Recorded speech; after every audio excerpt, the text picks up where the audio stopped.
Sejahtera, terima kasih karena bersama dengan saya di Nazlin Unity Channel. Akhirnya, Rafidah yang top di TikTok itu, yang paling hero lah.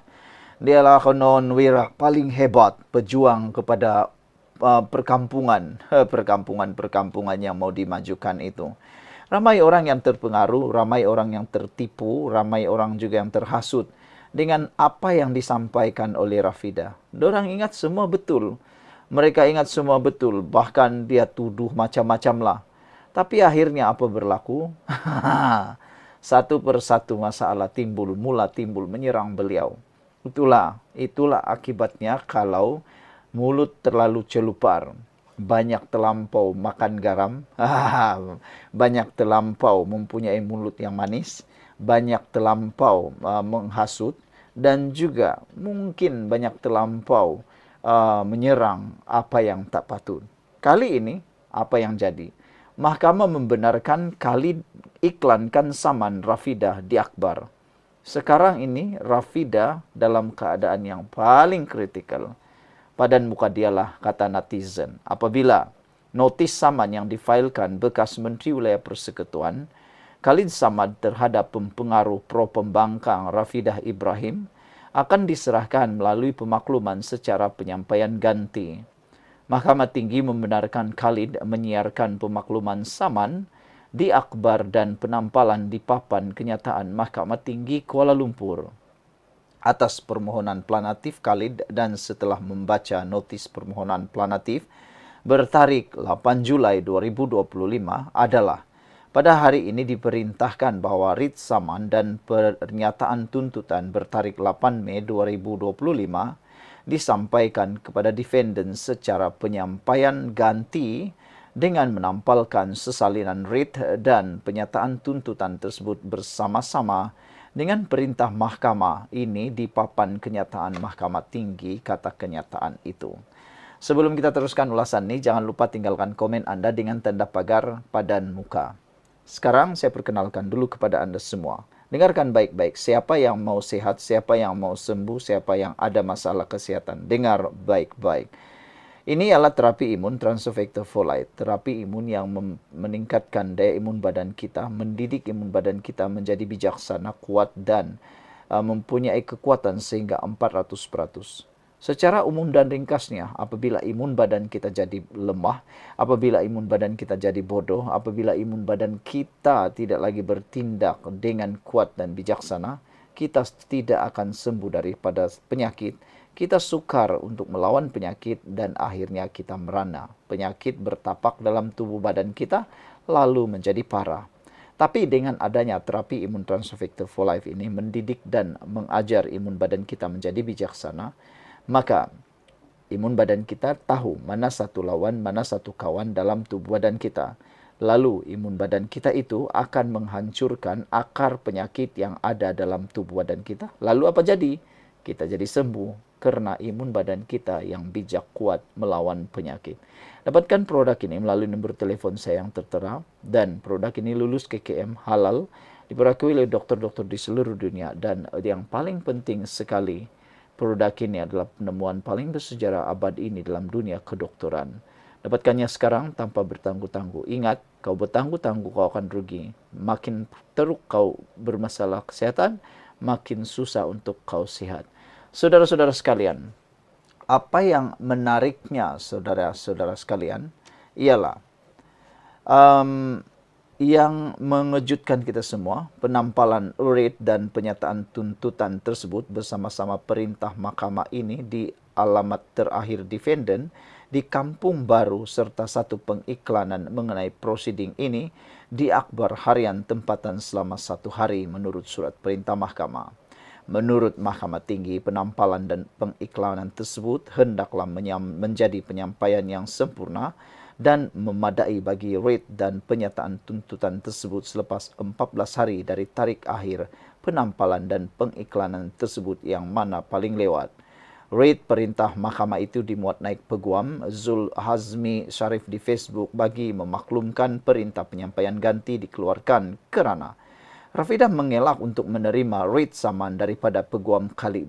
Suatu perintah penyampaian ganti telah dikeluarkan terhadap Puan kerana Puan mengelak untuk menerima writ saman. Sekarang Puan tak boleh lagi kata Puan tak terima writ saman ya. Pejuang mana boleh menyorok, tulisnya ringkas. Terdahulu, Khalid yang juga pengerusi Amanah Wilayah Persekutuan memaklumkan bahawa surat saman telah pun disiapkan dan untuk diserahkan secara tangan kepada Rafidah. Bagaimanapun, ia masih belum dapat diserahkan kerana Rafidah dikatakan masih menghilang dan tidak dapat dikesan sehingga kini. Khalid memfailkan saman fitnah kerana Rafidah memuat naik hantaran fitnah di TikTok menuduh Khalid mahu memansuhkan lembaga pentadbiran Malay Agriculture Settlement ataupun MAS. Dia juga menuduh bekas menteri itu ingin menghapuskan Tanah Rizab Melayu bukan sahaja di Kampung Sungai Baru tapi di seluruh Kampung Baru. Khalid berkata tindakan saman terpaksa diambil berikutan tindakan dibuat merupakan tuduhan liar dan tidak bertanggungjawab. Sekian dulu untuk kali ini. Jangan lupa tinggalkan komen Anda. Bye-bye. Salam sejahtera. Terima kasih kerana bersama dengan saya di Nazilin Unity Channel. Akhirnya Tengku Zafrul bersuara buka cerita tentang perkara yang paling penas berkait dengan 150 bilion US dollar. Wow, ini mengejutkan kita semua. Apabila Menteri Pelaburan Perdagangan dan Industri mendedahkan tentang cerita satu nilai produk yang bernilai 150 bilion US dollar. Apa ceritanya sehingga Tengku Zafrul menyekolahkan Ismail Jalil, kesian dia. Menteri Pelaburan Perdagangan dan Industri, Senator Datuk Tengku Zafrul Abdul Aziz telah menyekolahkan bekas Ketua Penerangan UMNO, Isam Jalil.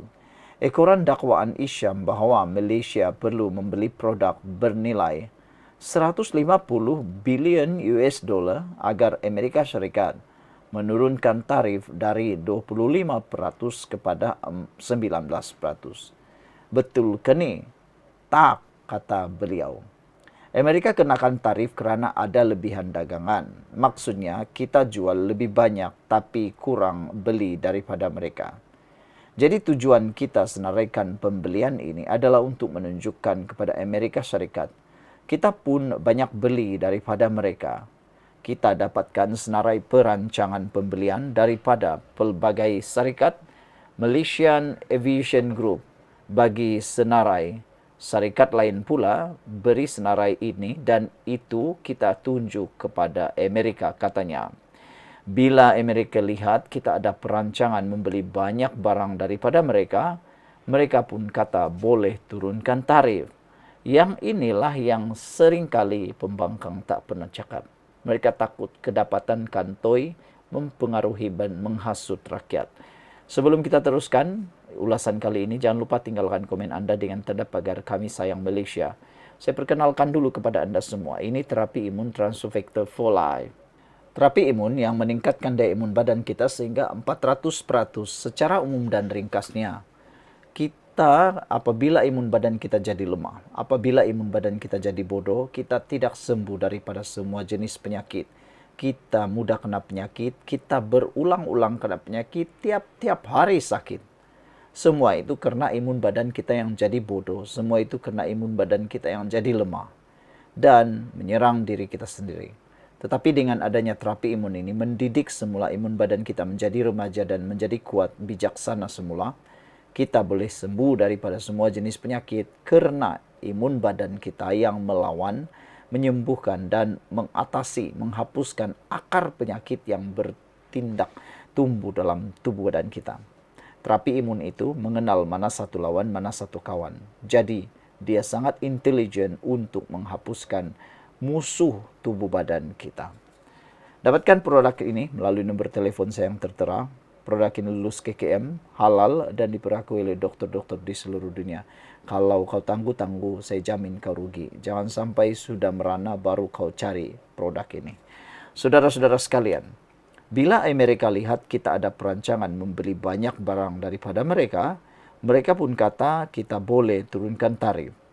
Ini bukan pembelian baru, tapi senarai perancangan pembelian yang telah diatur oleh syarikat-syarikat sebelum tarif dikenakan. Antara barangan tersebut ialah pembelian bernilai 150 juta bagi tempoh 5 tahun oleh sektor semikonduktor, aero angkasa dan pusat data. Inilah 150 bilion US dollar yang dirujuk dalam pos itu. Ia melibatkan syarikat antarabangsa yang beroperasi di Malaysia. Beliau merujuk kepada rancangan Google yang mahu membuka pusat data sebagai contoh. Ia melibatkan duit Google, bukan duit rakyat Malaysia. Pemberian ini adalah sebahagian daripada pelaburan mereka di Malaysia. Dengan pelaburan ini akan wujud beribu-ribu pekerjaan untuk rakyat Malaysia. Pelaburan oleh MNS bagus untuk Malaysia. Jadi, apa masalahnya sekarang, kata beliau. Ada netizen dan penyokong kepada kerajaan perpaduan, penyokong kepada Zafrul Aziz. Mereka kata padan muka Isyam Jalil. Sekian untuk kali ini. Jangan lupa tinggalkan komen Anda.